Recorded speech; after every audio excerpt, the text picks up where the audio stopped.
Over the years, the Baltimore City government has made a number of questionable financial decisions, and by questionable, I mean downright terrible.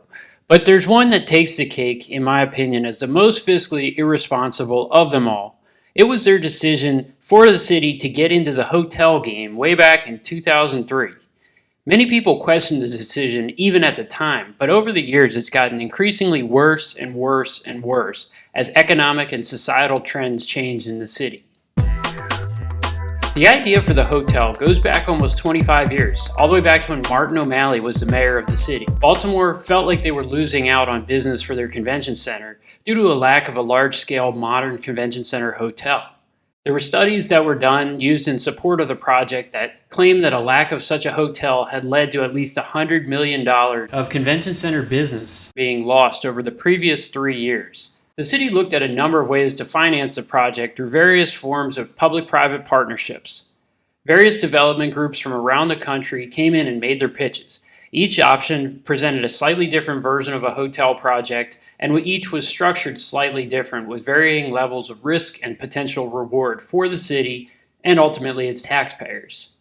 Eventually, following a contentious debate, the city council voted 9-6 in favor of an option that was one of the highest risk, potentially highest reward options for the city, and that was full ownership of the hotel by the city. According to projections, the hotel would only need to average about 70% occupancy for the city to turn a profit on the venture. Well, unfortunately, things wouldn't exactly work out that way, but more about that later. So design and construction started in 2006 on the city's shiny new $300 million project. Tax-free municipal bonds that would be paid off over the next several decades using revenue from the hotel's operation would be used to finance the project.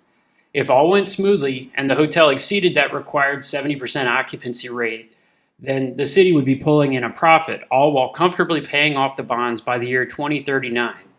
Despite some of the issues that I'll talk about with this project, from a design and construction standpoint, the 20-story, 757-room hotel was actually pretty impressive. Being situated right in the middle of a 300-year-old city meant that the development team had to work around challenging site conditions and existing infrastructure, including a large rail tunnel situated right beneath the massive hotel. In addition to the guest rooms, the hotel would also contain a 550-car parking garage, elevated sky bridge connection over a busy highway to the convention center, and the largest hotel ballroom in the city. Unfortunately, this is about the end of where I can say anything even slightly positive about the project. The architecture and aesthetics of the hotel are pretty much universally hated by everyone who has seen the hotel.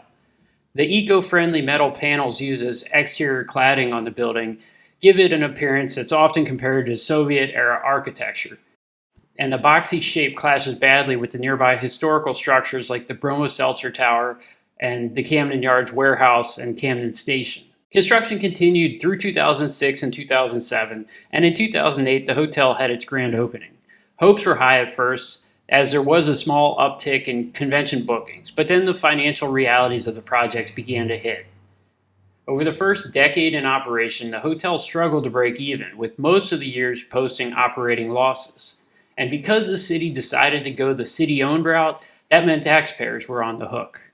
The 70% occupancy rate that was seen as being comfortably achievable during the planning stage turned out to not be very comfortably achievable, as average occupancy rates in the first decade averaged in the low 60s, some years lower than that. In a couple years, operating losses exceeded $10 million in a single year. Within 10 years of opening, the city faced quite a conundrum.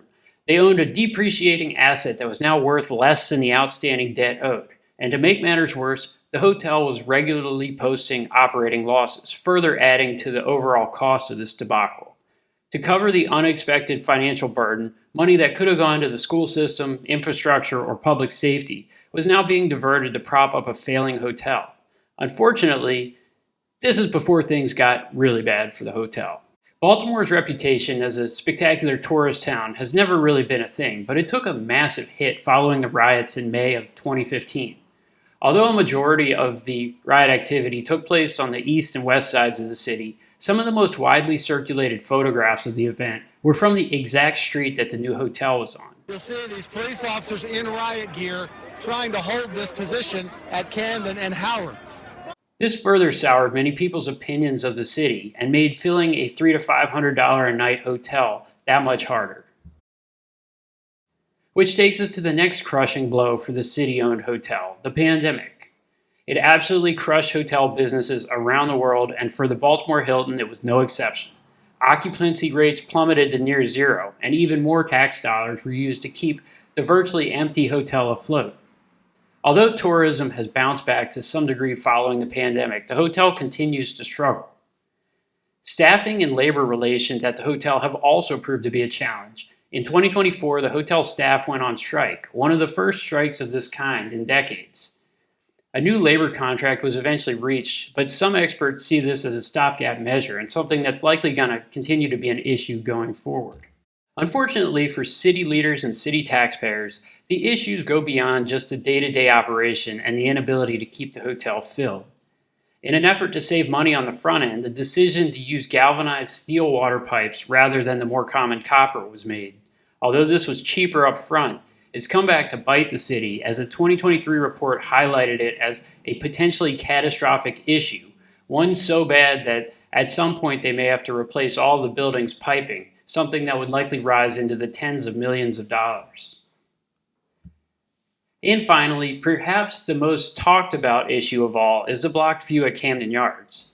When it was built in the early 1990s, the stadium was seen as being one of the best in all of baseball, in large part due to the spectacular view beyond the outfield fence.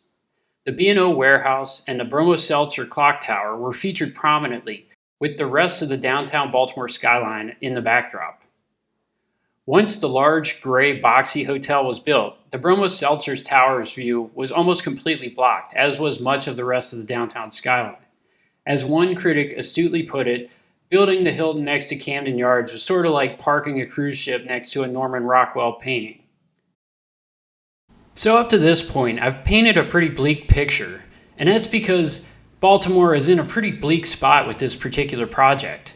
A few years ago, the bonds on the project were refinanced, which lowered the annual costs, but at the same time it pushed the final payment date back to 2047. So whatever they decide to do with this project, the city's going to be on the hook for a long time. Some people argue that they should just take the loss, demolish the hotel, and move on.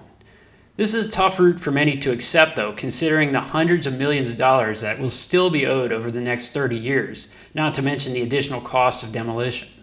Proponents of this plan point to the fact that the hotel has a track record of posting losses, so from their perspective, every year the hotel stays in business, the financial hole is being dug deeper and deeper. Others have proposed selling it to a private owner. While this is a much less extreme idea than demolishing it, it still has problems too. The property has been assessed for far less than what is still owed. So even if the city did sell, it's unlikely that it would make a significant dent in what they owe between now and 2047.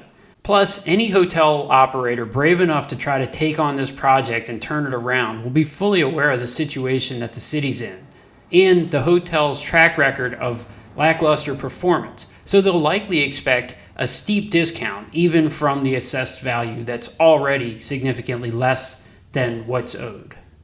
And finally, some people have called for the exact opposite approach. They think the solution is more investment in the hotel, the stadium area, and the convention center. While there's been some talk in Baltimore development circles of creating a stadium entertainment district much like the ones outside of Nationals Park, Busch Stadium, and Comerica Park in Detroit, these plans are far from concrete. And given the massive money pit that the hotel has become, many question the rationale for investing even more into a failing asset and the surrounding area. Whatever happens with this project, there's one very, very clear takeaway. And it should be painfully obvious, but when looking around the country, it doesn't seem like it actually is. And that is, cities need to be incredibly careful when getting involved in elaborate development schemes. They should first and foremost be focused on providing the basics: good schools, stable infrastructure, and public safety. A focus on these should come long before the city starts getting involved with stadiums, casinos, and other risky development schemes. Until a city has the basics in order, they can't afford to be taking these types of risks. They should be singularly focused on achieving safety, good schools, and stable infrastructure. Then, if, and that's a big if, all that is in order, then maybe they can start looking at alternate investments and public-private partnerships. Thank you very much for watching. If you want to support the channel, please subscribe. I make videos every week about construction and engineering and real estate development. So if you like videos like this, check it out